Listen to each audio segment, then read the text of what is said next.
اعوذ باللہ من الشیطان الرجیم بسم اللہ الرحمن الرحیم اللہم وفقنا لما تحب وترضى واجعل عاقبۃ امورنا خیرا ولا تکلنا الی انفسنا طرفۃ عین ابدا رب ادخلنی مدخل صدق واخرجنی مخرج صدق واجعل لی من لدنک سلطانا نصیرا۔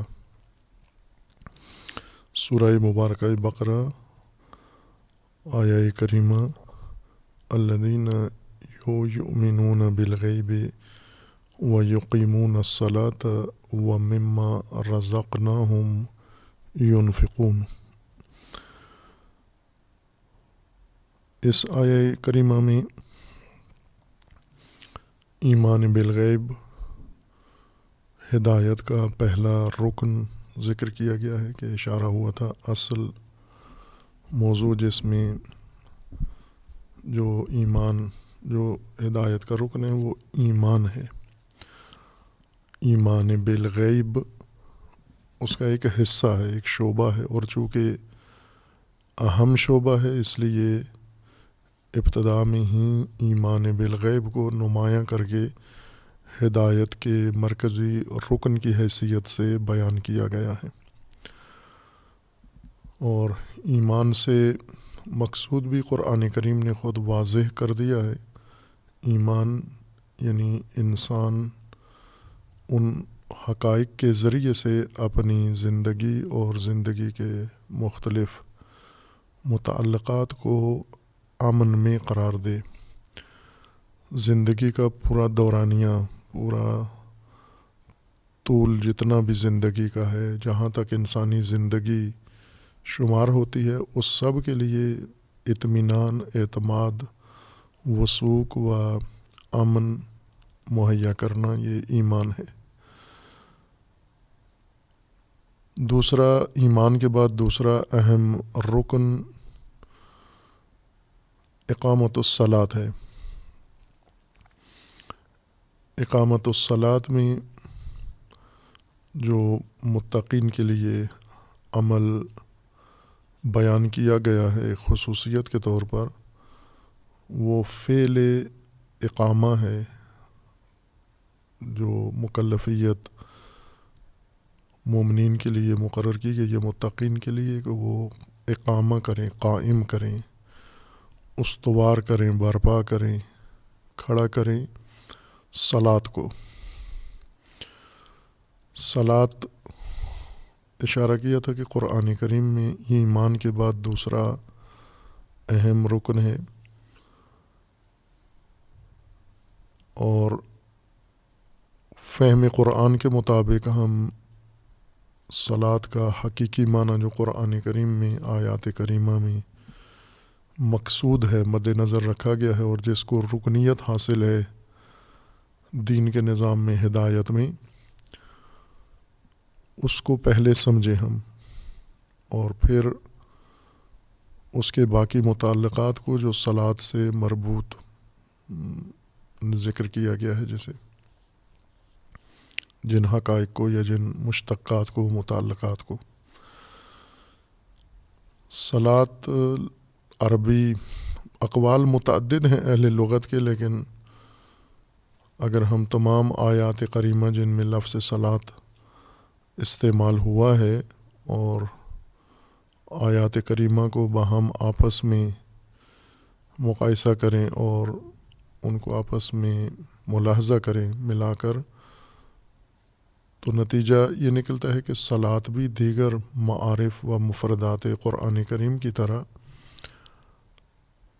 عربی لفظ ہے، اور اس کا رائج لغوی معنی ہی بنیاد قرار دیا گیا ہے۔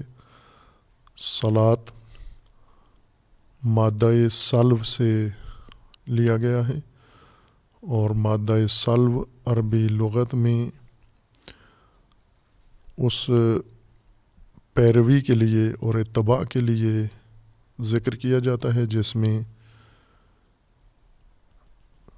گھوڑے یا حیوانات اگلے جو ان کے آگے ایک قیادت کے لیے یا رہنمائی کے لیے جو حیوان آگے رکھا جاتا ہے، جس کے اوپر امیر یا سالار موجود ہوتا ہے، اس کی پشت نمایاں حصہ پچھلے گھوڑے کی طرف ہوتا ہے. وہ اس کے اگلے حصے کو نہیں دیکھ سکتا، اس کے سینے کو، منہ کو، گردن کو. سامنے اگر انسان کھڑا ہو، روبرو کھڑا ہو، تو ہر چیز کا سامنے والا حصہ نظر آتا ہے. لیکن کچھ کام ایسے ہوتے ہیں کہ جس میں روبرو نہیں ہونا ہوتا، متقابل سمت میں نہیں کھڑا ہونا ہوتا، بلکہ ایک سمت میں سب نے حرکت کرنی ہے، ایک سمت میں سب نے رخ کرنا ہے، ایک جہت کی طرف منہ کرنا ہے سب نے، اور مقصد و مقصود اسی ایک جہت واحدہ میں ہے. آمنے سامنے روبرو انسان کھڑا ہوتا ہے تو یا کوئی بھی شے ایک دوسرے کے، اس وقت ان کی جہتیں دو ہوتی ہیں متضاد. ایک کا منہ مشرق کی طرف ہوتا ہے، ایک کا مغرب کی طرف ہو، پھر یہ آمنے سامنے قرار پاتے ہیں. لیکن جب سب نے مشرق کی طرف جانا ہے یا سب نے مغرب کی طرف جانا ہے، تو اس صورت میں ان کی ترتیب اس طرح بنتی ہے کہ یہ ایک دوسرے کے سامنے نہیں آ سکتے، بلکہ ایک دوسرے کے پیچھے قرار پائیں گے. ترتیب ان موجودات کی، حیوانات کی یا انسانوں کی ایک دوسرے کے پیچھے قرار پائیں گے. اور جب ایک دوسرے کے پیچھے واقع ہوتے ہیں تو انہیں اس آگے جانے والے حیوان یا آگے جانے والے انسان کی فقط پشت انہیں دکھائی دیتی ہے، اور انہیں اس کو نقطہ قرار دینا پڑتا ہے اور اپنی سمت، اپنی جہت، اپنا ارادہ، اپنی حرکت کو اگلے جانور یا اگلے گھوڑے کے ساتھ منظم رکھنا ہوتا ہے کہ وہ جس سمت میں وہ جا رہا ہے اسی سمت میں پچھلے نے بھی جانا ہے. خوب یہ معنی لغوی اعتبار سے تو حیوانات کے اندر بھی متصور ہے، اور مختلف متحرک موجودات کے اندر یہ معنی متصور ہے. ساکت موجودات کے لیے یہ معنی قابل تصور نہیں ہے یا استعمال نہیں ہوتا. وہ جس سمت میں بھی ہوں، ایک جہت میں ہوں یا متقابل جہات میں قرار پائیں، ان کے لیے یہ حالت سلو نہیں متصور ہوتی. اس کے لیے حرکت ضروری ہے، تحرک ضروری ہے کہ متعدد موجودات نے، جیسے ایک ریوڑ نے، ایک گروہ نے، ایک گلے نے مل کر باہم کسی سمت میں جانا ہے. کہ عموماً حیوانات اسی طرح اہلی جانور ہوں، پالتو یا جنگلی جانور ہوں، صحرائی، عموماً مل کر چلتے ہیں اور ایک ہی سمت میں سب جاتے ہیں.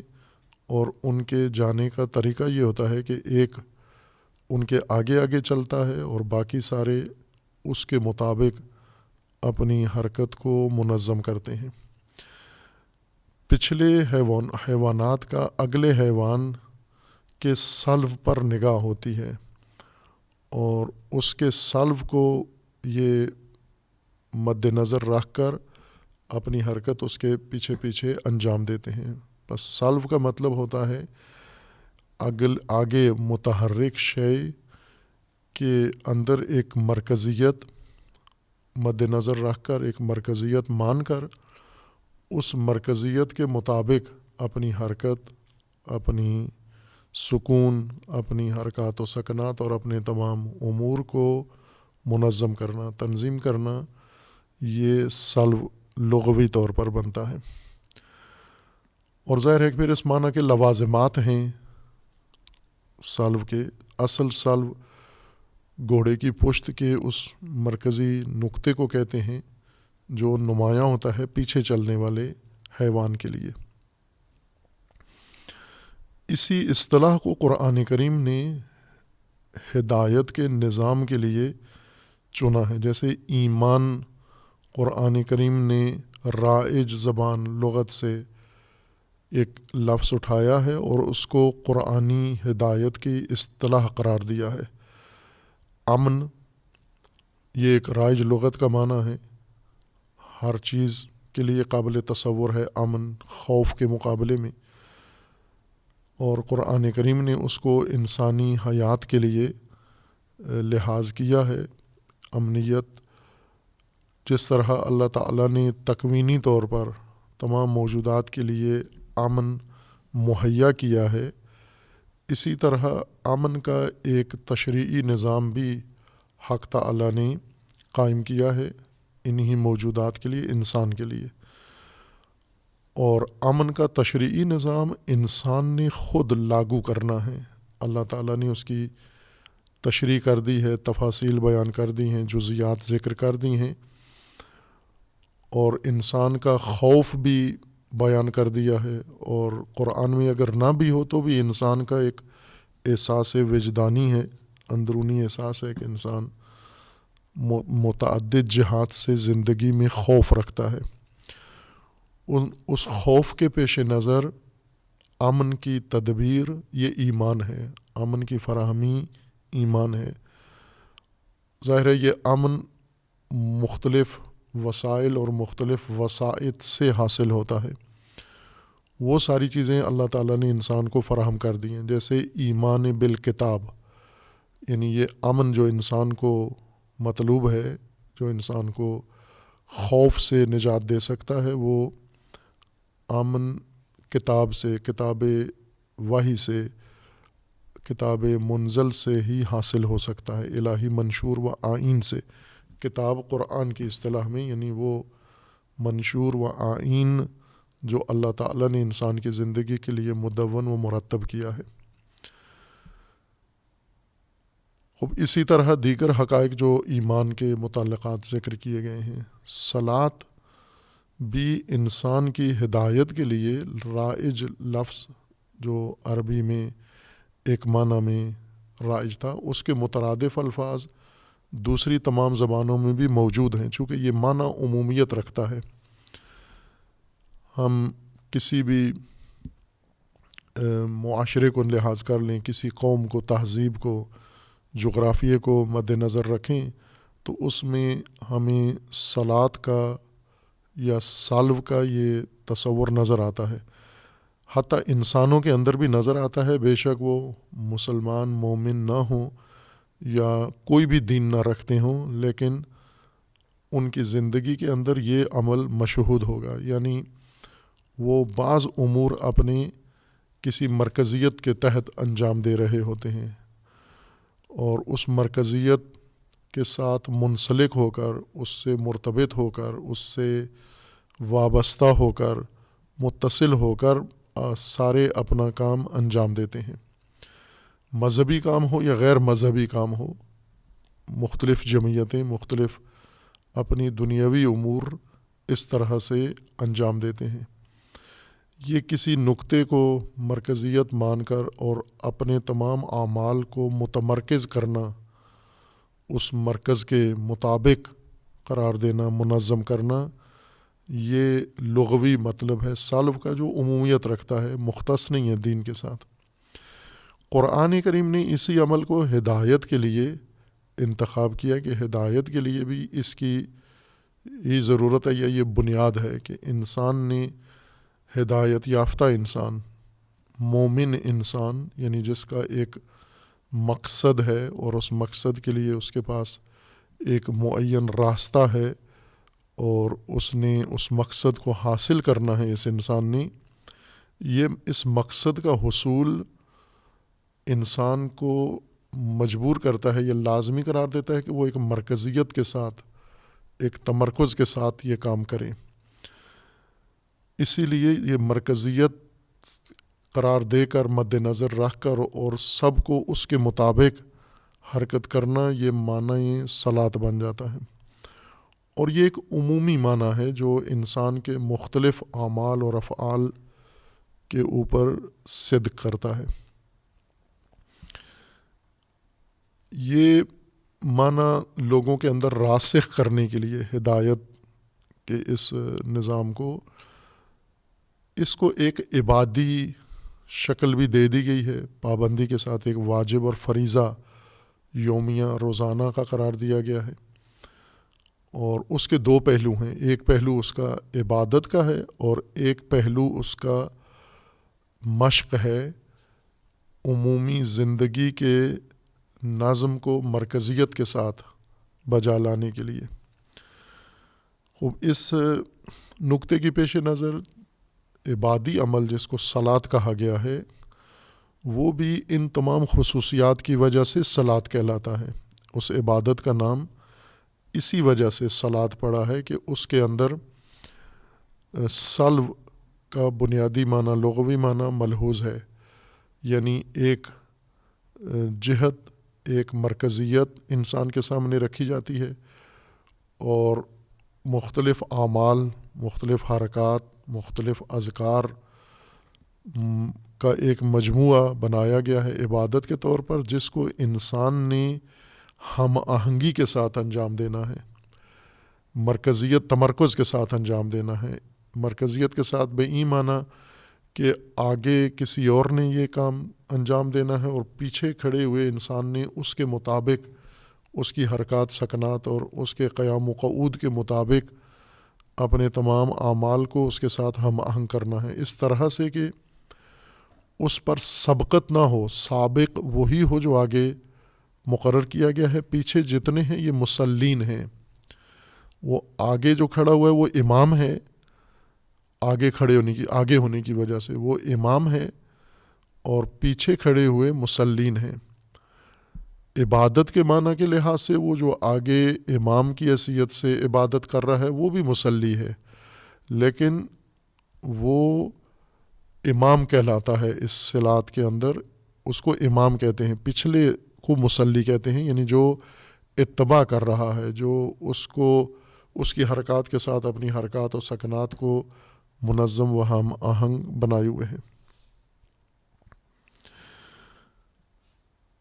اور یہ اس لیے لازمی قرار دیا گیا ہے کہ چونکہ ہدایت کا سارا نظام اسی طرز سے چلنا ہے آگے مرکزیت کے ساتھ، یوں نہیں کہ فقط ایک عبادت انسان نے اس طرح سے بجا لانی ہے، بلکہ تمام زندگی کے باقی امور بھی سارے اسی طرح سے بجا لانے ہیں جس طرح عبادت کو صلاتی حالت میں انجام دیتا ہے۔ عبادت کی صلاتی حالت کا مطلب قرآن کی اصطلاح کے مطابق یعنی ایک مرکزیت کے ساتھ، ایک تمرکز کے ساتھ اور اس تمرکز کے مطابق ہم آہنگی کے ساتھ، ایک نظم کے ساتھ انسان ایک یکجہت ہو کر انجام دیتا ہے۔ یہ عبادی صلاتی حالت یہی تمام ہدایت کے لیے انسان کے لیے منظور کی گئی ہے، یعنی یہ صلاۃ مختص نہیں ہے اس عبادت کے ساتھ، عبادت بھی صلاۃ ہے اور باقی جو ہدایت کے امور ہیں، جزیات ہیں، وہ بھی صلاتی انداز سے ہی انسان نے بجا لانی ہے۔ صلاۃ دراصل انسان کی ہدایت یا انسان کی زندگی اور انسان کے طرز کا ایک وصف ہے، ایک حالت کا نام ہے کہ اس کو صلاتی حالت میں انجام دیں، آپ منتشر حالت میں انجام نہ دیں، نامنظم حالت میں انجام نہ دیں، اپنے اپنے طور پر اس کو انجام نہ دیں، مختلف جہات میں جا کر اس کو انجام نہ دیں، ایک جہت واحدہ، عمل واحد، جس طرح نماز جماعت میں ہوتا ہے، صلاتی حالت مشہود وہاں ہوتی ہے۔ اگر جماعت نہ ہو تو بھی صلاۃ کہہ سکتے ہیں، مثلا اگر فرادہ طور پر انسان مختلف جگہوں پر نمازیں پڑھ رہے ہیں، عبادت کر رہے ہیں، تو وہ بھی صلاتی حالت ہے، چونکہ اگر ہم دیکھیں تو سب ایک ہی طرف رخ کیے ہوئے ہیں، قبلہ کی طرف سب کا رخ ہے اور ایک جیسی حرکات کر رہے ہیں، صرف ایک وقت میں نہیں کر رہے۔ کہ قرآن کریم میں یہ بھی فرمایا کہ ہم نے نماز کو یا صلاۃ کو مومنین پر موقوت قرار دیا ہے۔ یہ صلاۃ مومنین کے لیے موقوت ہے، یعنی موقت ہے، وقت ہے اس کا معین ہے۔ یہ ایک وقت میں کرنا بھی اس کی صلاحیت کے لیے شرط ہے یہ. اگر وقت علیحدہ علیحدہ کر لیں گے تو یہ صلاۃ نہیں کہلائے گی. نماز ہوگی، عبادت ہوگی، لیکن عبادت صلاتی یا صلواتی عبادت نہیں ہوگی.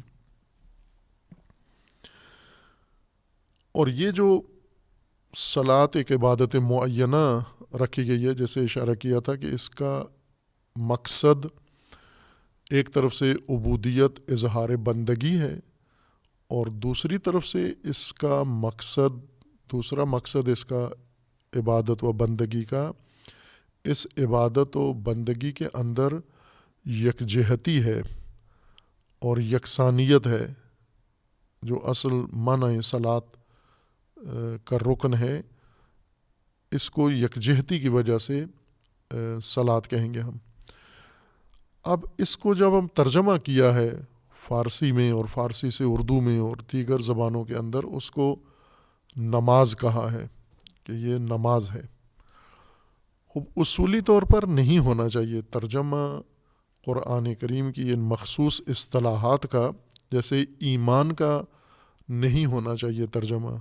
ایمان اسی تلفظ کے ساتھ، اسی حقیقت کے ساتھ تشریح ہونا چاہیے مختلف زبانوں میں. یعنی ایمان ہی رائج ہو. جیسے آج ہم دیکھتے ہیں کہ ٹیکنالوجی، سائنس اور صنعت کی مختلف مصنوعات ہیں اور ان کے نام ہیں. یہ کسی بھی زبان میں استعمال جب ان کا چلا جاتا ہے تو وہ نام جو صنعت کار نے اس کو دیا ہے وہی نام دوسری زبان میں رائج ہوتا ہے. اگر اس کو ترجمہ کر لیں اس کا وہ معنی ختم ہو جاتا ہے. لہٰذا تمام زبانوں میں، جیسے کمپیوٹر ہے تو یہ تمام زبانوں میں کمپیوٹر ہی کہلائے گا. یہ اس کو ترجمہ نہیں کریں گے. ترجمہ جب کریں گے تو پھر تفہیم میں فرق آ جائے گا، خلل آ جائے گا. وہ نہیں سمجھ میں آئے گا جو اصطلاح بنانے والے نے اس کے لیے لفظ مقرر کیا ہے. یا جیسے موبائل ہے، خوب اس کا وہی نام رکھیں گے جو صنعت کار نے، بانی نے، بنانے والے نے اس کے لیے کیا، تاکہ ایک ہی معنی ہر زبان میں سمجھ میں آ جائے. ورنہ اگر اس کا ترجمہ مختلف زبانوں میں کر لیں گے تو کوئی اس سے کچھ مطلب سمجھے گا، کوئی دوسرا مطلب سمجھے گا. چونکہ زبانوں میں رائج الفاظ جیسے نماز ترجمہ کیا ہے اور صوم کا ترجمہ روزہ کیا ہے، کچھ کا نہیں کیا، اچھا وہ کام کیا. جیسے حج کا ترجمہ نہیں کیا، یہ بہترین کام یہ کیا ہے انہوں نے. یا ایمان کا ترجمہ نہیں کیا. اور اس طرح کے قرآن کریم کی اصطلاحات کو اسی طرح اپنی زبان میں تفہیم کر کے، تشریح کر کے، تبیین کر کے، رائج کر کے لوگوں کے بول چال کا حصہ بنا دیا، محاورے کا حصہ بنا دیا ہے. لیکن یہ چند چیزیں ترجمہ کر کے منتشر ہوئی ہیں جس وجہ سے وہ اپنی قرآنی حقیقت سے دور ہو گئے ہیں. قرآن میں ان اصطلاحات سے مراد کچھ اور ہے، ترجموں نے اس کا تصور کچھ اور بنا کے پیش کر دیا ہے. نماز قرآن کے ترجمہ ہونے سے، یعنی قرآن کے ترجمے میں استعمال کرنے سے پہلے فارسی کا حصہ تھا. فارسی میں اس کا ایک معنی تھا، اپنا علیحدہ معنی تھا. قرآن کا ایک اپنا معین معنی ہے. نماز عربی جتنی، یا عربی سے بھی زیادہ قدیمی زبان کہہ سکتے ہیں ہم ایک لحاظ سے، مختلف البتہ شکلوں میں. عربی دری ہے، عربی پہلوی ہے، عربی ساسانی ہے، معذرت فارسی ایک فارسی کا نام ہے دری، ایک فارسی کا نام ہے فارسی یہ دری جو ابھی رائج ہے. فارسی یہ پہلوی جو پہلے رائج تھی، یعنی اسلام کے ظہور سے پہلے فارسی جو رائج تھی اس فارسی کا نام تھا پہلوی فارسی. اور اس سے بھی پہلے جو فارسی رائج تھی خطہ فارس میں، وہ فارسی ساسانی تھی. یعنی ہزاروں سال پہلے بھی یہ زبان اپنے سرزمین پر اور باسیوں کے لیے اس تہذیب کے اندر رائج تھی، اور اس کے الفاظ کے اپنے معانی تھے. جیسے مثلا ہم ہندوستان میں بر صغیر میں دیکھیں تو آج ایک زبان پاکستان میں رائج ہے بنام اردو. اردو سے پہلے ایک زبان تھی ہندی، ہندی سے پہلے ایک زبان تھی سنسکرت. اب بعض زبانیں محفوظ رہتی ہیں، بعض زمانہ گزرنے کے ساتھ ساتھ متروک ہو کے ان کے بطن سے نئی زبان پیدا ہونے والی رائج ہو جاتی ہے، پرانی زبان متروک ہو جاتی ہے. خوب یہ ہر زبان کے اندر ہے، یہ قاعدہ ہے، قانون ہے. اب قرآن کریم کا جب ہم نے ترجمہ کیا، صلاۃ کا نماز ترجمہ کیا، تو نماز ہم نے فارسی سے یہ لفظ چنا، اور نماز قرآن کے صلاۃ کی ترجمانی نہیں کرتا. نماز فارسی میں جس عمل کو لیے بنا تھا لفظ، اس کی ترجمانی کرتا ہے. ان دونوں میں اشتراک تھا، مشابہت تھی بعض جہات سے. اس بعض جہات کی مشابہت کی وجہ سے یا ایک جہت سے مماثلت و مشابہت کی وجہ سے یہ لفظ صلاۃ کے لیے قرار دیا گیا ترجمے کے طور پر، متبادل کے طور پر. نماز ساسانی فارسی میں، جیسا فارسی زبان دانوں نے ذکر کیا ہے، فارسی میں زبان شناسی شاید دنیا کی ہر زبان سے زیادہ اس کے اوپر محنت ہوئی ہے. اتنے باقی لوگ اپنی زبانوں کی شناخت، اپنی زبانوں کی تحقیق، اپنی زبانوں کی حفاظت نہیں کرتے جتنا اہل فارس فارسی کی حفاظت کرتے ہیں. خواہ وہ مذہبی طبقہ ہو، اسلام کے بعد ہو، شیعہ ہوں، سنی ہوں، یا جب مسلمان نہیں تھے، پارسی تھے، مجوس تھے، یا اس سے پہلے دیگر جو ان کے ادیان تھے، مزدکی سلسلہ تھا ان کا، اس وقت بھی فارسی کو ایک بڑی ان کے ہاں اہمیت حاصل تھی، آج بھی حاصل ہے.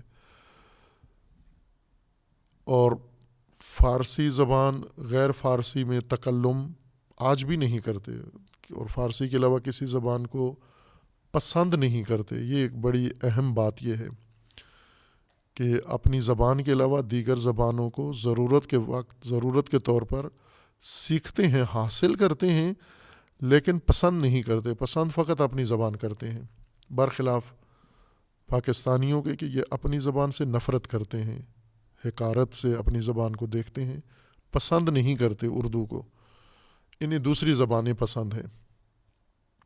اور یہ زبان شناسی، زبان کے رواج، زبان کی وسعت اور زبان کی بقا کے لیے بہت اہمیت والی چیز ہے کہ جن لوگوں کی یہ زبان ہے وہ اسے پسند بھی کرتے ہیں یا نہیں کرتے. اور اردو کا المیہ یہ ہے کہ ایسی قوم کی زبان ہے جو اسے پسند نہیں کرتے، اور مشکلات کی وجہ سے جو تہذیب میں اس قوم کو وراثت میں ملی ہیں، یعنی غلامانہ ذہنیت، خود باختگی اور احساس کمتری اور احساس حقارت نے انہیں اس کام پر مجبور کیا ہے.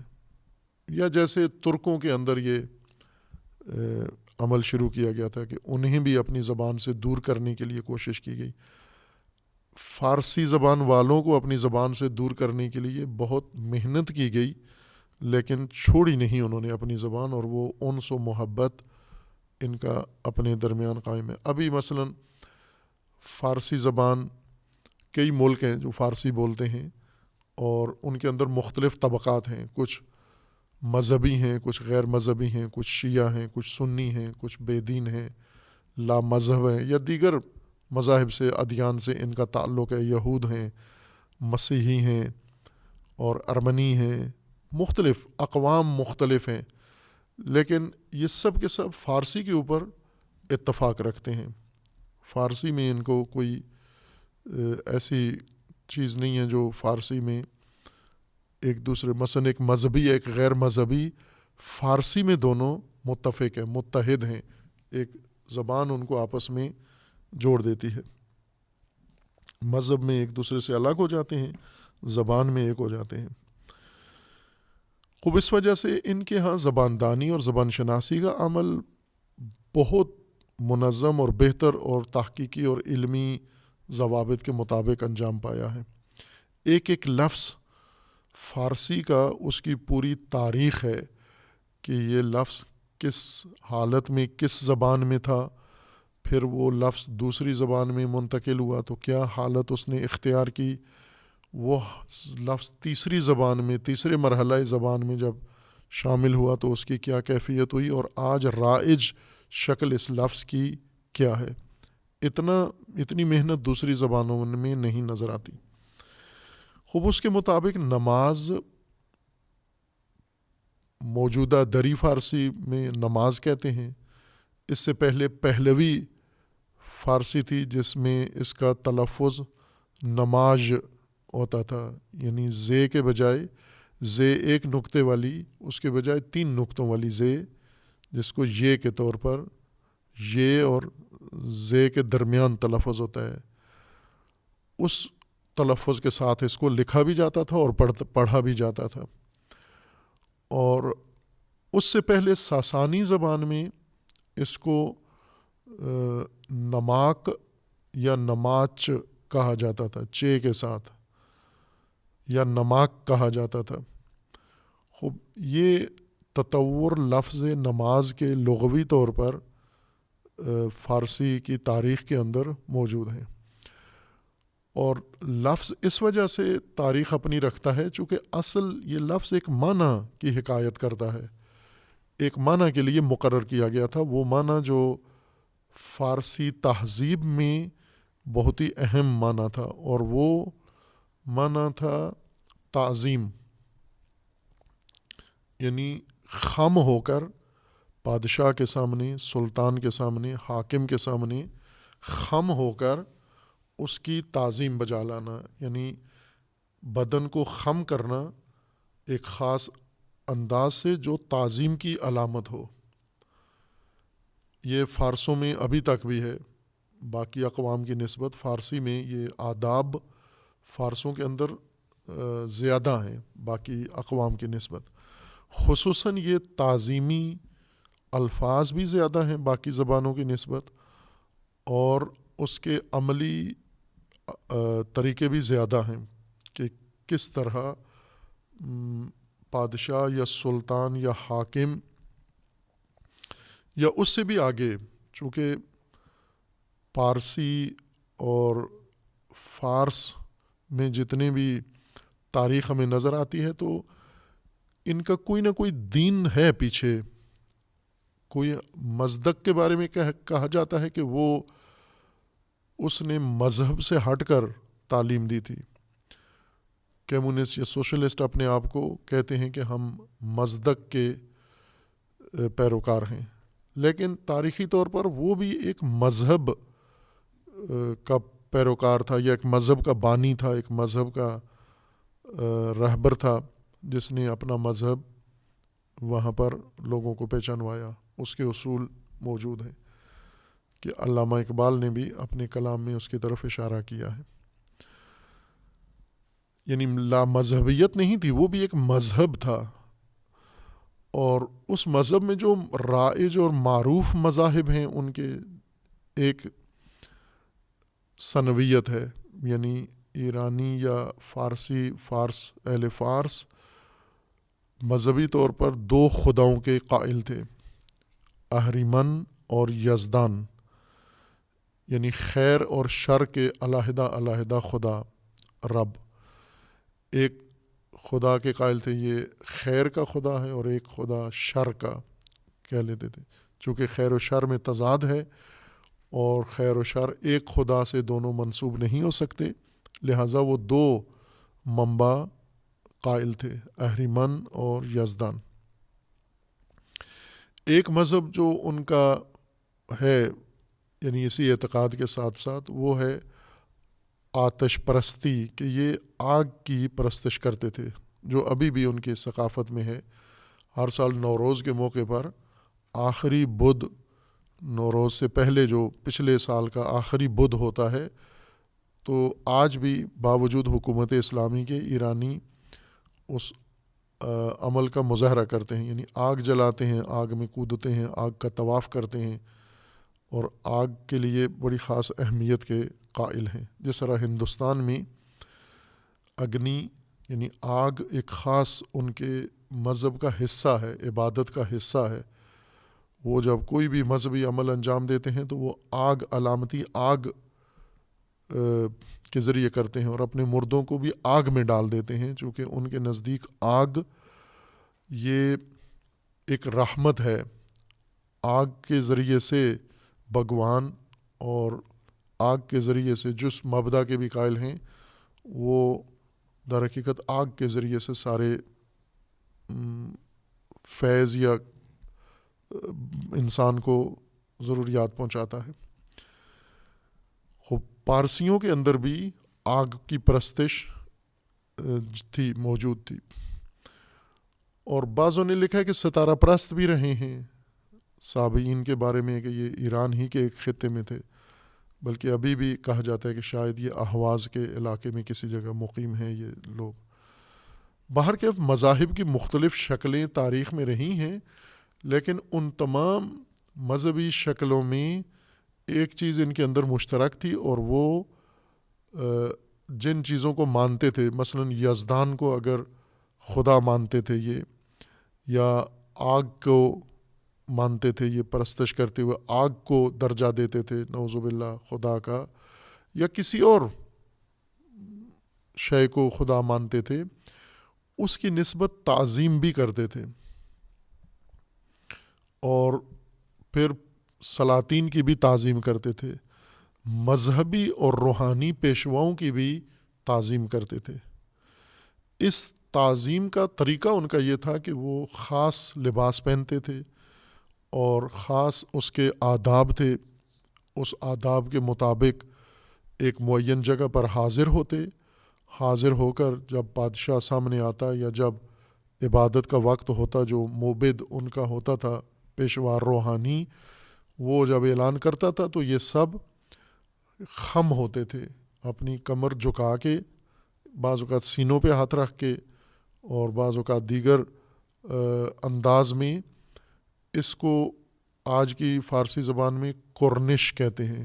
کرنش کرنا یعنی کسی کے سامنے خم ہونا، کسی کے سامنے تسلیم ہونا، کسی کے سامنے جھک جانا، اپنے آپ کو اس طرح سے ظاہر کرنا کہ اس کے سپرد کر دینا، اس کا اپنے آپ کو تابعدار اظہار کرنا. ایسی جسمانی حالت کو نام انہوں نے اس کا نماک یا نماج یا نماج رکھا ہوا تھا. بعد میں یہ فارسی تطورات کے تحت یہ لفظ، چونکہ لغات میں یہ ہے کہ جو الفاظ جن کی بناوٹ، جن کی ترکیب، جن کا تلفظ دشوار ہوتا ہے، ثقیل ہوتا ہے، وہ آسان میں بدل جاتا ہے، برخلاف عربی کے کہ یہ کام اس میں نہیں ہوتا. باقی زبانوں میں ہے یہ ہے، جیسے آج کی جو رائج زبان ہے انگریزی، یہ پرانی انگریزی ثقیل ہے، اس کے اندر کچھ الفاظ ایسے ہیں جو ادا کرنا مشکل ہے. رائج زبان انگریزی کی، خصوصاً امریکی انگریزی، وہ بہت آسان ہے، انہوں نے اس کو بہت سیدھا کر دیا ہے. جہاں جہاں زبان کی ترکیب یا تلفظ یا ادائیگی میں مشکل احساس کرتے ہیں، اس کو بالکل روان کر دیتے ہیں، بدل دیتے ہیں، اس کے ہجے بدل دیتے ہیں، اس کا تلفظ بدل دیتے ہیں، یا اس کے لیے آسان لفظ انتخاب کر لیتے ہیں. یہ بھی ابھی محسوس ہے ان زبانوں کے اندر. فارسی میں بھی اسی طرح ہوتا رہا کہ بعض جو پیچیدہ الفاظ تھے یا دشوار تھے، یا لہجے ان کے مختلف تھے. کچھ تو لہجے تھے، یعنی الفاظ نہیں تھے، لہجے تھے. آج بھی ایران کے اندر دو قومیں بڑی ہیں، ایک فارس اور ایک ترک.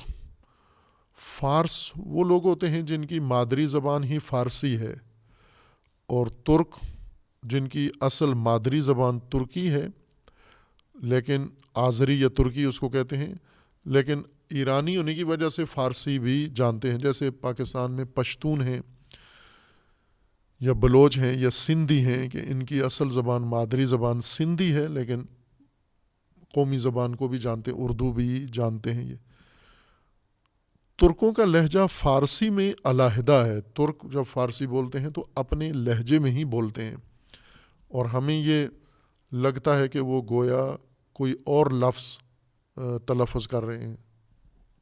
یعنی فارس جب وہی لفظ بولتا ہے تو ایک طرح سے تلفظ کرتا ہے، ترک جب یہ لفظ تلفظ کرتا ہے یہی لفظ تو وہ اپنے لہجے سے تلفظ کرتا ہے. جیسے کاف کو ترک جب تلفظ کرتا ہے تو چے کے طرف مائل کر کے اس کو تلفظ کرتا ہے. یا جیسے مثلا ایک لفظ ہے جو دوسری زبانوں میں بھی پاکستان میں بھی رائج ہے، آقا. ایک لفظ ہے فارسی کا آقا، الف قاف دو نقطے والا اور الف، آقا. اس کو تلفظ جب کرتے ہیں تو آغا تلفظ کرتے ہیں. یہ ترکوں کا لہجہ ہے. یہ آقا، آقا فارسوں کا تلفظ ہے اور آغا یہ ترکوں کا تلفظ ہے. یہ لیکن اس وقت سب فارس اور ترک اسی کو آغا ہی کہتے ہیں. لکھتے آقا ہیں، تلفظ آغا کرتے ہیں اس کا. آغا الگ لفظ ہے، الف غین الف، اس کا معنی بھی الگ ہے. اور آقا الگ لفظ ہے. وہ جو فارسی لفظ ہے وہ آغا نہیں ہے، آقا ہے، لیکن لہجے کی وجہ سے اس کو آغا تلفظ کرتے ہیں. خوب اس طرح ہر زبان کے اندر ہے، لہجوں کی وجہ سے بھی زبان میں فرق آیا ہے. خوب اب وہ تطور لغوی کے مطابق نماک یا نماز، وہ آج کی رائج فارسی میں نماز تلفظ ہوتا ہے. یعنی زے کو زے بنا دیا ہے، یا کاف کو اور چے کو زے میں تبدیل کر دیا ہے لہجوں کی وجہ سے. لیکن معنی میں کوئی فرق نہیں پڑا. اصل معنی جو اہل فارس کے ہاں رائج تھا وہ جسمانی طور پر اظہار تعظیم کے لیے خم ہونا. یہ یعنی تعظیم ایک عمل تھا جس کی خاطر خم ہوتے تھے. یہ خم ہونے کو نماز کہتے تھے. لیکن یہ خم ہونا نہ کسی اور ضرورت، کوئی چیز اٹھانے کے لیے خم ہونا یا ورزش کے لیے خم ہونا، اس کو نہیں، تعظیم کے لیے خم ہونا. کسی بڑے کے سامنے، کسی عظمت، صاحب عظمت کے سامنے خم ہونے کو نماز کہتے تھے. خوب یہی انہوں نے دیکھا صلات کے اندر کہ صلات ایک عبادی عمل ہے اور اس کے اندر یہ خم ہونا، تعظیم کا رکن اس کے اندر شامل ہے. اس وجہ سے اس کو بھی انہوں نے کہا یہ تو وہی کام ہے جو ہم کرتے آ رہے ہیں.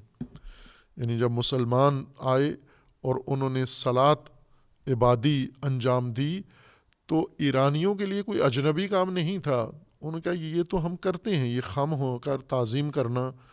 لیکن شاہوں کے لیے کرتے تھے، یا اپنے فرضی خداؤں کے لیے کرتے تھے، یا آگ کے لیے تعظیم کرتے تھے. اب وہ اللہ وحدہ لا شریک کے لیے تعظیم کرتے ہیں. تو انہیں صلات کے اندر وہ کرنش اور خم ہونا و تعظیم نظر آئی. اس وجہ سے انہوں نے اس کے لیے مناسب لفظ جو مانوس تھا ان کے لیے، اس کو نماز ہی کہا کہ یہ جو قرآن میں ہے اور مسلمان انجام دے رہے ہیں، نماز ہی بجا لا رہے ہیں، نماز کر رہے ہیں، یعنی تعظیم کر رہے ہیں.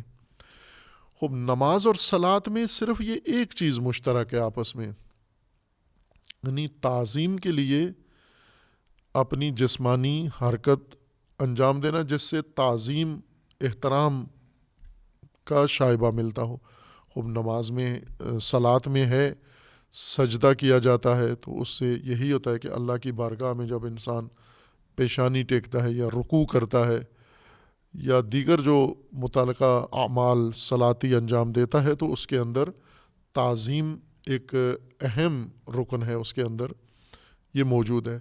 پس نماز اور صلات کا اشتراک فقط اتنا ہی ہے، لیکن ہم نے پورے صلات کو نماز میں کہہ دیا. اب کہتے نماز ہے، مراد صلات لیتے ہیں. صلات معنی کے لحاظ سے بہت وسیع عمل ہے، تعظیم اس کا ایک رکن ہے، لیکن نماز کی تمام حقیقت تعظیم ہے. نماز تعظیم کے علاوہ کچھ اور چیز اس کے اندر موجود نہیں. یعنی نماز میں متمرکز ہو کر تعظیم کرنا شامل نہیں ہے. نماز میں یکجہت ہو کر تعظیم کرنا شامل نہیں ہے۔ اگر ایک نے ادھر منہ کر کے ایک نے ادھر منہ کر کے تعظیم کر دی تو نماز ہو گئی ہے، قرنش ہو گئی ہے۔ خم اگر ہو جائے ایک انسان جہاں بھی کھڑا ہے جیسے بھی ہے، یہ خمیدگی، یہ تعظیم نماز بن جاتی ہے، لیکن یہ اس صلاۃ نہیں کہلاتی، چونکہ صلاۃ اس صورت میں یہ عمل کہلائے گا جب اس کے اندر بنیادی رکن صلاۃ یعنی تمرکز، مرکزیت، اور اس مرکزیت کی پیروی ہم آہنگی کے ساتھ، ایک نظم کے ساتھ ہو، کہ ایک پہلے یہ کام کرے پھر اس کے بعد دوسرا، اسی کی دیکھا دیکھی، اور سارے اس کی ساتھ ہم آہنگ ہو کر، ایک جہت ہو کر یکسانیت کے ساتھ عمل بجا لائیں، تو یہ صلاۃ کہلاتا ہے۔ ورنہ انفرادی طور پر نماز ہو سکتی ہے لیکن صلاۃ نہیں ہو سکتی۔ صلاۃ کے لیے ہم آہنگ ہونا، اس نقطۂ مرکزی کے ساتھ، اس جہت کے ساتھ ہم آہنگ ہونا یہ ضروری ہے۔ بس اس لیے بہتر تھا کہ نہ ہوتا یہ ترجمہ، نماز صلاۃ ہی کی تفسیر ہوتی، جس طرح حج ترجمہ نہیں ہوا، ایمان کا ترجمہ نہیں ہوا، زکوٰۃ کا ترجمہ نہیں ہوا، خمس کا ترجمہ نہیں ہوا۔ عبادات میں سے یا معارف دینی میں سے 2 عبادتوں کا ترجمہ ہوا ہے، صوم کو روزہ اور صلاۃ کو نماز کہا گیا ہے۔ ابھی ہم اس صلاتی مفہوم کو یہ سمجھتے ہیں کہ اقامت الصلاۃ، نماز اور صلاۃ میں یہ فرق ہے کہ نماز وہ عمل نہیں ہے جو قائم کیا جائے، اقامت پذیر نہیں ہے، ایک فعل ہے، اس کو انسان انجام دے سکتا ہے جیسے دیگر افعال ہے، جیسے کھانا کھانا، وہ کھانا قائم کرنا نہیں ہوتا، پانی پینا پانی پینے کی طرح ہے، تعظیم کرنا، قرنش کرنا، یہ اقامہ پذیر اعمال نہیں ہے۔ بس نماز اپنے بنیادی معنی کے لحاظ سے اقامت والا عمل نہیں ہے، جبکہ صلاۃ اقامتی عمل ہے، اور یہ بہت اہم ہے۔ معنی صلاۃ کی تشخیص میں خود اقامت قرینہ ہے کہ آپ صلاۃ کا ہر معنی نہیں کر سکتے، وہی معنی کر سکتے ہیں جس کے اندر قیام متصور ہو اور اقامہ متصور ہو جس کے اندر، یعنی اقامت پذیر عمل کو معنی قرار دے سکتے ہیں آپ۔ لہذا تعظیم یا قرنش اور خمیدگی یہ اقامت کے بغیر بھی ہو سکتا ہے، یعنی اس کو قائم کرنا ضروری نہیں ہے، یا قائم شاید نہ کیا جا سکے دیگر انسان کے معمول کے اعمال کی طرح، جیسے بولنا ہے، جیسے سننا ہے، جیسے دیکھنا ہے، یا جیسے توہین کرنا ہے، یہ بھی ایک عمل ہے، تعظیم کے مقابلے میں توہین ہے۔ وہ توہین قائم تو نہیں کی جا سکتی، اقامت پذیر نہیں ہے، صلاۃ اقامت پذیر ہے۔ بس صلاۃ ایک ایسا معنی ہے جس کو آپ نے قیام دینا ہے، قائم کرنا ہے، اس کو کھڑا کرنا ہے اس کو، اور جو چیز کھڑی ہوتی ہے وہ محض ایک عمل نہیں ہے، عمل کھڑا ہونا یہ متصور نہیں ہے جب تک یہ عمل ایسے نظام کا حصہ نہ ہو کہ وہ نظام قائم ہو سکتا ہے، اس کی جز ہونے کی وجہ سے یہ اقامت پذیر ہوگا صلاۃ۔ پس صلاۃ ایک وسیع مفہوم ہے۔ صلاۃ کا مطلب تمام اعمال، نہ صرف تعظیم میں، تمام اعمال، تمام ہدایت کا جتنا بھی نظام ہے، اس نظام کو ایک مرکزیت کے ساتھ انجام دینا، تمرکز کے ساتھ انجام دینا، ایک یکجہتی کے ساتھ انجام دینا، اور ایک ہم آہنگی کے ساتھ منظم طریقے سے انجام دینا، کسی مقرر کردہ نمونے کے مطابق انجام دینا، یہ عمل صلاۃ کہلاتا ہے۔ اور اسی معنی میں قرآن کریم نے اس معنی کو استعمال کیا ہے مختلف میں۔ ایک تو اقامت الصلاۃ ہے کہ متعدد آیات ہیں قرآن کریم کی جہاں پر صلاۃ کو اقامت کے ساتھ جوڑا ہے۔ جیسا پہلے کہا تھا کہ قرآن کریم نے ہدایت کا جو ترتیب متعارف کروائی ہے اس میں 3 بنیادی چیزیں ہیں، ایک ایمان، اقامت الصلاۃ، ایتاء الزکوٰۃ، یہ ترکیب ہے خاص، یعنی رکنیت ہے، اور اس کا مطلب یہ ہے کہ یہ تینوں بنیادی ہدایت کے ستون ہیں۔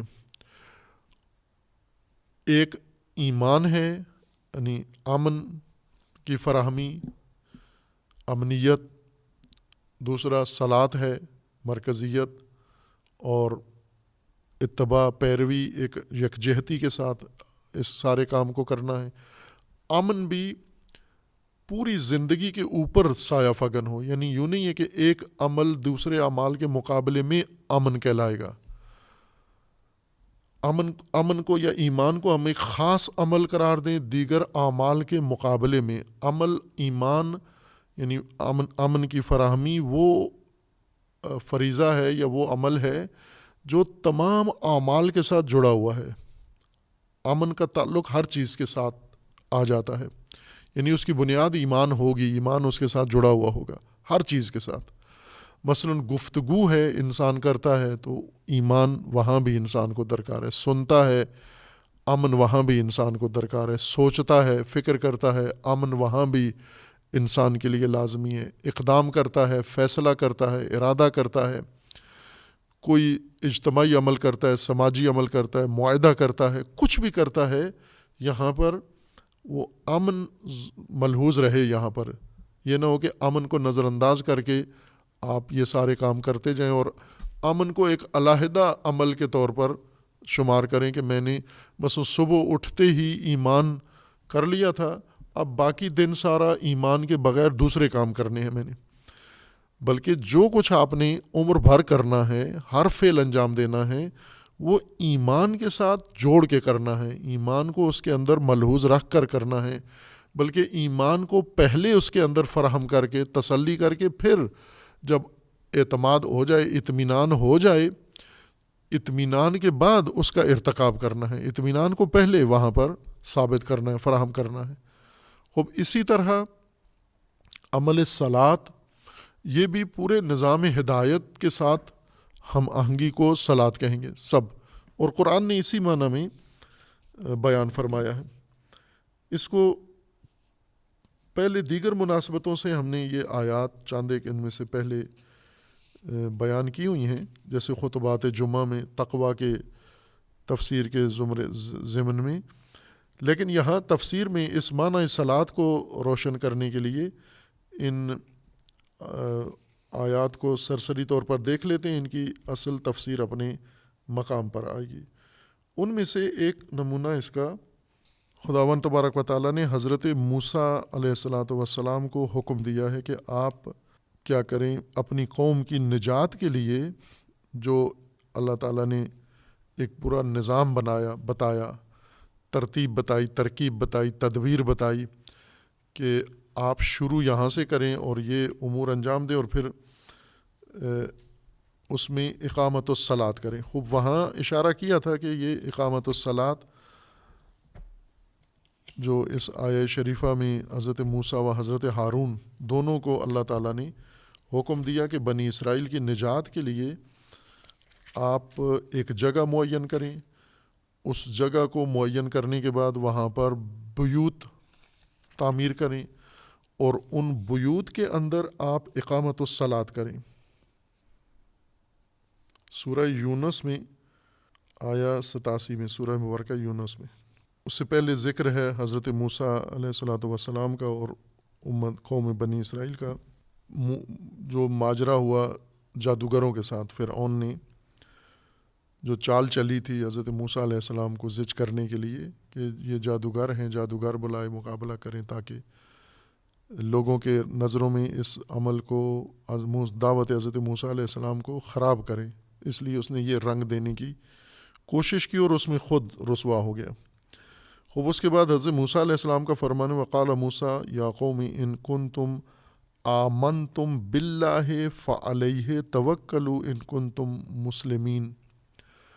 اے قوم، اگر آمنتم باللہ، اگر امن کے لیے اللہ کو آپ نے چن لیا ہے یا امن کے لیے اللہ کو سہارا بنا لیا ہے، آپ نے ایمان باللہ، آمنتم یعنی آپ نے اپنی امنیت کے لیے اللہ کو ذریعہ اگر بنا لیا ہے تو پھر فعلیہ فتوکلوا، توکل کرو، اب سپرد کرو کام اللہ کے ذمہ۔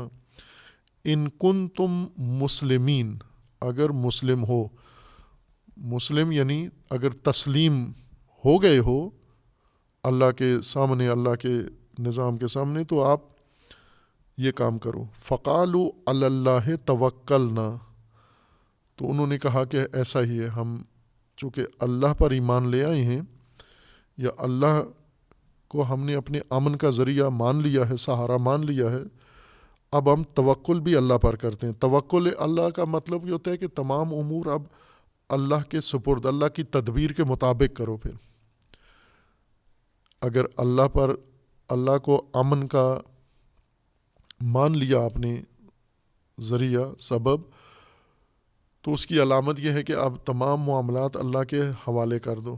اللہ کے حوالے کرنے کا مطلب یہ ہے کہ جیسا اللہ تعالیٰ نے حکم دیا ویسے ہی کرو. توکل سپرد کرنا ہے. پھر انہوں نے کہا کہ ربنا لا تجعلنا فتنة للقوم الظالمین. ساتھ دعا بھی کی کہ ہم یہ اقدام کر رہے ہیں نجات اور آزادی کا، لیکن ہمیں اس قوم ظالمین کے لیے فتنہ آزمائش نہ بنائیں. وَنَجِّنَا بِرَحْمَتِكَ مِنَ الْقَوْمِ الْكَافِرِينَ، اور ہمیں قوم کافر سے نجات عطا کر دے. اب نجات انہوں نے جب طلب کی، یہ طلب اللہ تعالیٰ نے، وہ اللہ کو انہوں نے مان لیا، اللہ تعالیٰ پر توکل کیا، اللہ نے بھی ان کو تدبیر فوراً بلا وقفہ بتا دی. وَأَوْحَيْنَا إِلَى مُوسَى وَأَخِيهِ أَن تَبَوَّأَ لِقَوْمِكُمَا بِمِصْرَ بُيُوتًا.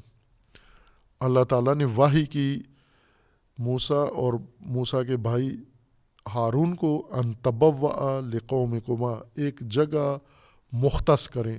تبوّا ایک مرکز، ایک نقطہ، ایک پلاٹ، ایک ایریا مخصوص کریں مصر میں، اور اس میں تبوّأ لقومک بمصر بیوتاً، بیوت کے لیے اس میں بیت تعمیر کریں. ظاہر رہائشی گھر نہیں مراد، یہاں پر ایک انقلابی مرکز مقصود ہے، ہدایت کا مرکز مقصود ہے کہ آپ ان کے لیے تاسیس کریں. وَاجْعَلُوا بُيُوتَكُمْ قِبْلَةً، اور ان بیوت کو جو وہاں پر تعمیر کرو گے ان کو قبلہ قرار دو. قبلہ یعنی جدھر جہت ایک معین کرنی ہے، یعنی تمام لوگوں کا رخ ان بیوت کی طرف ہو جائے. اب بنی اسرائیل جگہ جگہ مختلف ٹولیاں نہ ہوں، مختلف تنظیمیں نہ ہوں، مختلف پارٹیاں نہ ہوں، مختلف سردار نہ ہوں، مختلف رہنما نہ ہوں، مختلف پیشوا نہ ہوں، مختلف ان کے مراجع نہ ہوں کہ ہر گروہ ایک الگ شخص سے وابستہ ہے. کئی شخصیات مرکزیت بنا لیں اور لوگ کچھ بنی اسرائیل اس کے پیچھے، کچھ بنی اسرائیل اس کے پیچھے، کچھ بنی اسرائیل اس کے پیچھے، یہ نہ ہو. آپ کریں مصر کے اندر ایک علاقہ منتخب کریں، اس علاقے کے اندر مرکز بنائیں، بیت بنائیں، اس بیت کو بیوت کو قبلہ قرار دیں. قبلہ یعنی جہت، اقبال، اس قبل یا قبل رخ کو کہتے ہیں، جدھر انسان رخ کرتا ہے. ادبار پشت کو کہتے ہیں. قبلہ کے مقابلے میں ہے دیبرا، یعنی جدھر انسان پشت کرتا ہے جس چیز کی طرف. اب ان گھروں کو قبلہ قرار دیں. وَأَقِیمُوا الصَّلَاةَ، اور اقامت الصلاۃ کریں اس میں. اقامت الصلاۃ کا معنی عموماً یہ ہوتا ہے کہ اس میں نمازیں پڑھیں، یعنی یہ عبادتیں اس میں انجام دینا، سارے مل کے شروع کر دیں. یہاں پر صلاۃ کا دقیقاً وہی معنی مراد ہے جو اشارہ ہوا ہے، یعنی قوم موسیٰ بنی اسرائیل فرعون سے نجات چاہ رہے ہیں. نجات کی تدبیر اللہ تعالیٰ نے ان کو یہ بیان فرمائی ہے کہ آپ ابھی ان کے اندر آپ ضم ہو، کھوئے ہوئے ہو، یعنی بنی اسرائیل نظام فرعونی کا اس طرح سے جز بن گئے ہیں کہ ان کے خدام، ان کے غلام، ان کے نوکر، ان کے ملازم، اور انہی کے گھروں میں زندگیاں بسر کر رہے ہیں، انہی کے سرونٹ رومز کے اندر یہ رہ رہے ہیں. خب پہلا کام تو یہ کرو کہ ان کے لیے علیحدہ سے ایک جگہ مختص کرو، پھر اس جگہ کے اوپر مرکز بناؤ، بیت بناؤ، اس بیت کو قبلہ قرار دو. قبلہ قرار دے کر اب کیا کریں؟ فَأَقِیمُوا الصَّلَاةَ، وہاں پر صلاۃ قائم کرو. صلاۃ یعنی وہاں پر تمام امور نظم و یکجہتی اور ہم آہنگی کے ساتھ وہاں پر بجا لو، اور عبادت بھی اس میں شامل ہے. ظاہر ہے یہ صلاۃ، عبادت صلاتی، یہ تمام اقوام کے اندر، تمام کے اندر موجود ہے. یعنی سابقہ انبیاء کے تذکرے میں بھی سب کے اندر صلاۃ کا ذکر ہے. یعنی ان کے لیے بھی یہی ماموریت تھی صلاۃ والی، اقامت الصلاۃ ان کی بھی ماموریت تھی. لیکن اقامت الصلاۃ منحصر نہیں ہے ایک عبادی عمل میں کہ ایک جگہ پر کھڑے ہو کے کلیسا میں وہاں پر آپ کچھ دیر کے لیے سارے ہمسو ہم جہت ہو کر کھڑے ہو جائیں، بلکہ جتنے امور آپ کے متعلقہ ہیں وہ سارے کے سارے صلاتی شکل میں کریں، اقامہ کریں، صلاۃ قائم کریں. صلاۃ یعنی ایک مرکزیت کے ساتھ پیروی، ایک تمرکز کے ساتھ تمام امور کا نظم ترتیب، آپ رہنما کے طور پر اور باقی قوم ساری آپ کے ساتھ، آپ کے پیچھے وہی کام کرے. وبشر المؤمنین، اور ساتھ ہی بشارت بھی دے دے مومنین کو. وقال موسیٰ ربنا انک اتیت فرعون وملأہ زینۃ. اب یہاں پر اگر ہم یہ کہیں کہ انہیں کہا گیا کہ آپ الگ سے گھر بنا کے وہاں صرف نمازیں پڑھیں، یعنی جس صلاۃ کا ترجمہ نماز ہے، نماز یعنی تعظیمی سجدے رکوع سجود کرتے جائیں، دعا پڑھتے جائیں تو آپ کو نجات مل جائے گی. وہ ایک حصہ ہے، اس کا ایک جز ہے اقامت الصلاۃ کا. اور اقامت الصلاۃ یعنی تمام آپ کا نجات کا راستہ وہ سارا صلاتی شکل میں انجام پائے. وقال موسیٰ، پھر موسیٰ علیہ السلام نے اللہ تعالیٰ سے یہ عرض کی کہ خوب فرعون کے پاس تو بہت وسائل ہیں، اس کے پاس طاقت ہے، اس کے پاس مال ہے، اموال ہے، منال ہے. خوب اس اور ہمارے پاس اتنا نہیں ہے. ہم آہنگ کر رہے ہیں اپنے امور اللہ کے فرمان کے مطابق، لیکن وہ اگر کمزور ہو تو ہم کامیاب ہو سکتے ہیں. اگر وہ اتنا ہی طاقتور رہا تو وہ تو ہمیں مسل دے گا. اور اللہ تعالیٰ نے یہ دعا بھی قبول کر لی اور فرعون کو ضعیف کر دیا، ہر پہلو سے فرعون کو کمزور کر دیا. ربنا طمس علی اموالہم واشدد علی قلوبہم فلا یؤمنوا حتی یروا العذاب العلیم. خوب یہ ایک نمونہ ہے جہاں پر سابقہ اقوام میں اللہ تعالیٰ نے انہیں نجات کے لیے اقامت الصلاۃ کو تدبیر کے طور پر کیا، اور اس کی تدبیر بھی یہ بتائی کہ علیحدہ سے الگ جگہ بناؤ، وہاں پر بنی اسرائیل کو مقیم کرو، ساکن ہو، اور وہاں رہ کر ان کو آپس میں مرتبط کرو اور ان کو قبلہ بناؤ، رخ ان کا ادھر کرو، جمعیت ساری اس مرکز کی طرف ساری قوم آ جائے، پھر نجات کا راستہ شروع ہوگا. لیکن اگر حضرت موسیٰ نے ایک مرکز بنایا اللہ کے کہنے پر، حضرت ہارون ایک اپنا الگ مرکز بنا لے، پھر اور بھی تو سامری ایک اپنا الگ بنا لے، مدرسہ بنا لے، تو تیسرا ایک اپنا الگ مرکز بنا لے، بنی اسرائیل کی پارٹیاں بنا لیں، جمعیتیں بنا لیں، ایک لیڈر ایک بنی اسرائیل کا حصہ سامری کے پیچھے، ایک بنی اسرائیل کا حصہ حضرت ہارون کے پیچھے، ایک حضرت موسیٰ کے پیچھے، ایک آگے اور جو ان کے اندر، جیسے قارون بھی بنی اسرائیل میں سے تھا، خوب ایک قارون کے مثلاً پیچھے چل پڑیں یا فلاں کے پیچھے چل پڑیں. یہ اگر اپنے اپنے مراکز بنائیں گے تو نجات نہیں ہے. اس کو صلاۃ بنائیں. صلاۃ یعنی ایک نقطۂ واحد کے اندر متمرکز ہو کے اقامت الصلاۃ کریں، صلاۃ قائم کریں، یعنی وہ ڈسپلن، وہ نظم، وہ ترتیب قائم کریں جس میں یہ ساری قوم منسلک ہو جائے اور ساری قوم ایک ترتیب کے ساتھ عمل انجام دے جو اللہ کی طرف سے انہیں رہنمائی ملتی ہے. سورہ مبارکہ نساء میں آیا 103 میں صلاۃ کی عمومیت کو ذکر کیا گیا کہ یہ مختص نہیں ہیں مسلمانوں کے ساتھ یا اس شریعت میں، یہ تمام اقوام کے لیے اللہ تعالیٰ نے اس کو اور وقت کے ساتھ بھی ہے نہ. اس میں اس نظم کی طرف اشارہ ہے. اس سورہ نساء کی آیا 103 میں اقامت الصلاۃ ہے جنگ کے حالت میں.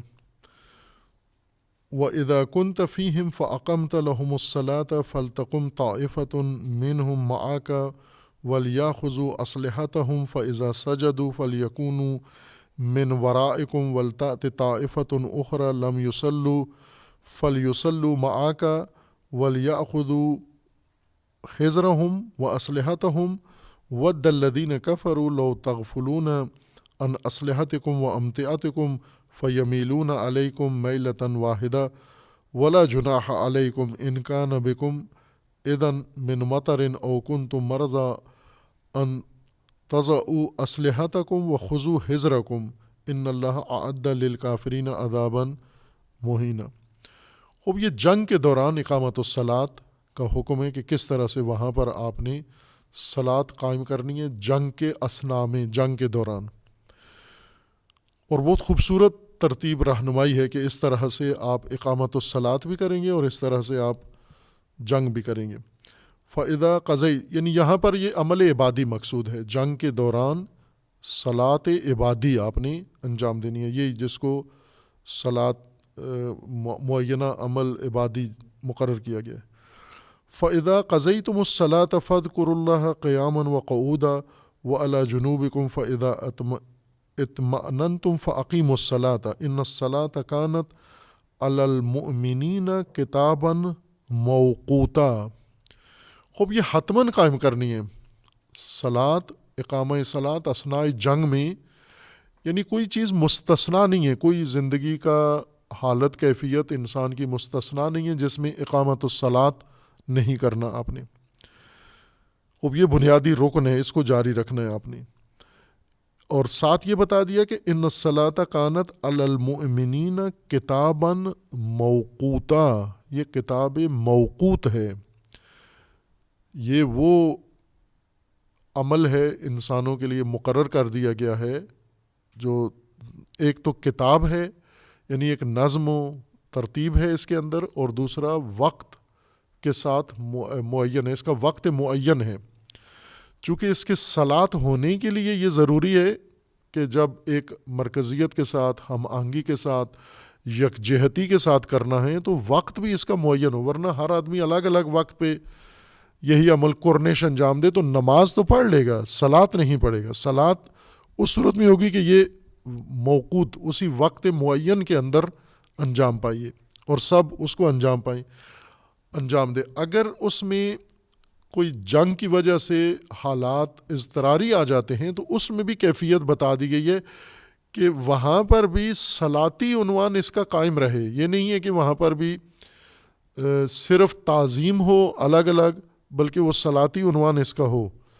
فَأَقَمْتَ لَهُمُ الصَّلَاةَ، وہاں پر بھی اقامت الصلاۃ کرنا ہے جنگ میں، صرف نماز نہیں پڑھنی، اقامت الصلاۃ کرنا ہے اثناء جنگ کے اندر بھی۔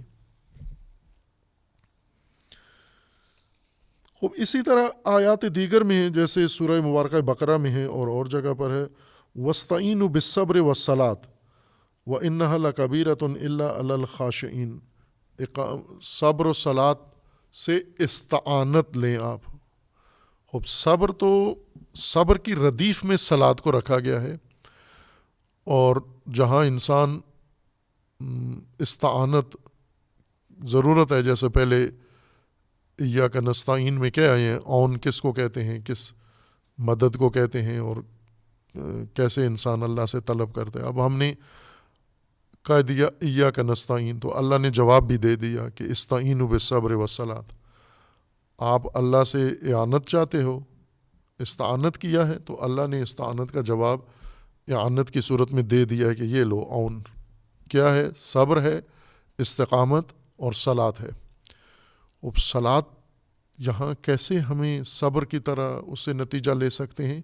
یہ اسی صورت میں ہو سکتا ہے کہ جب صلاۃ کو آپ اس کے اپنی قرآنی معنی میں لیں، ورنہ صرف اگر نماز ہو تو اس کا مطلب یہ ہے کہ نہیں دعا کریں، جیسے معنی کیا گیا ہے کہ صلاۃ کا معنی دعا ہے، یعنی صبر کریں اور دعا کریں۔ دعا تو ایسے موقع کے لیے نہیں رائے حل بتایا گیا، صلاۃ بتایا گیا ہے۔ صلاۃ کا مطلب یہ ہے کہ صبر جیسی ہی اس کے اندر تاثیر ہے، جیسے استقامت ہے اسی طرح صلاۃ بھی ہے، کہ وہ صلاۃ عبادی بھی ہے جو عمل مخصوص عبادت ہے، اور وہ عمومیت بھی ہے، یعنی آپ کا باقی عمل بھی سارے کام اس نظام صلاۃ کے مطابق ہوں۔ اقامت الصلاۃ کرنا ہے آپ نے، اقامت الصلاۃ سے در حقیقت مومنین کا نظام مستحکم ہوتا ہے، مضبوط ہوتا ہے۔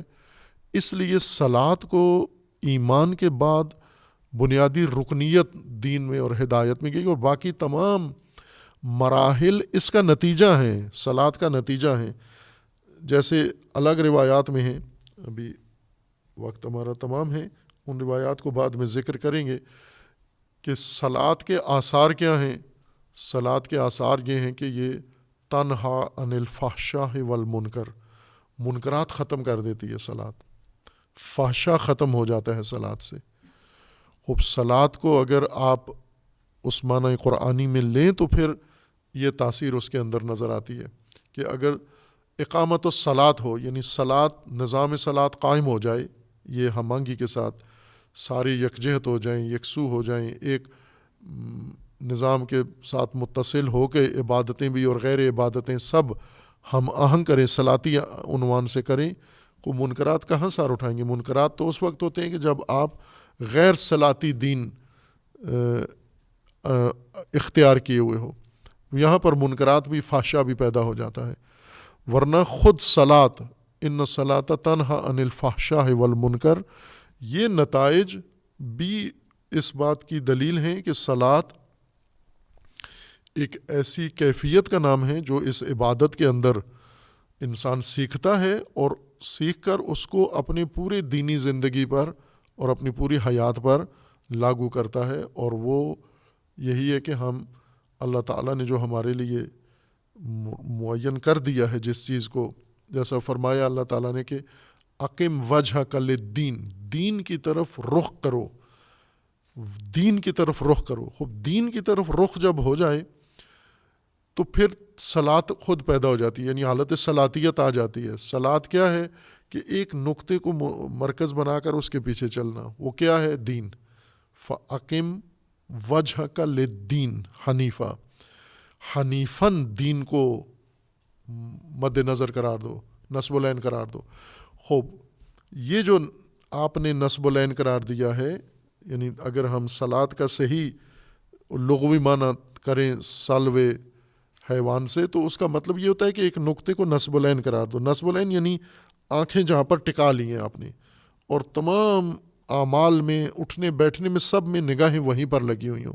وہ کیا ہے؟ دین. دین کو نصب العین قرار دو. دین کو نصب العین قرار دے کر تمام امور دین کے مطابق انجام دینا، یہی صلاۃ ہے یہ انسان کی. اور یہ کیسے ہمیں پتہ چلے کہ اس طرح سے سارا دین عمل کرنا ہے؟ یہی عبادی عمل جو مکمل جامع صلاۃ ہے، یعنی جس میں کوئی عمل آپ باہر نہیں کرتے، مرکزیت کے ساتھ کرتے ہیں، یکجہتی کے ساتھ کرتے ہیں، تمرکز کے ساتھ کرتے ہیں، ایک نظام کے ساتھ انجام دیتے ہیں. اسی کو آپ نے لاگو کر دینا ہے باقی حصوں پر بھی دین کے اور ہدایت کے. باقی بعد میں انشاءاللہ. وصلی اللہ علی محمد وآلہ الطیبین.